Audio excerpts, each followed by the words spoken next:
Hello friends, बघा cube काढण्याची साधी सोपी ट्रिक मी तुमच्यासाठी घेऊन आली आहे। बघा, जो आपल्याला नंबर दिलेला असतो त्या नंबरची काय करायची, त्या एकेका नंबरची ॲडिशन करायची।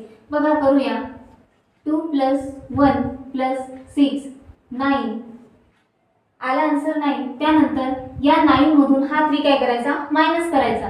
9 - 3 बघा 6 आला आपलं, याचा आन्सर 6। या क्यूबचा आन्सर, हा कशाचा क्यूब आहे तर 6 चा क्यूब आहे। त्यानंतर बघा 3 4 3 याचा काय करायचा, आपल्याला क्यूब काढायचा आहे।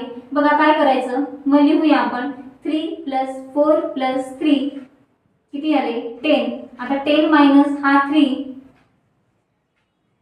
किती आले 7। बघा आहे की नाही सोपं। मग 7 चा क्यूब किती आहे 3 4 3। त्यानंतर बघा थर्ड प्रॉब्लेम 40 96 याचा क्यूब तुम्हाला कमेंट करून सांगायचा आहे। व्हिडिओ आवडल्यास व्हिडिओला लाईक करा, शेअर करा आणि अशाच नवनवीन ट्रिक्स बघण्यासाठी आपल्या चॅनलला सबस्क्राइब करा।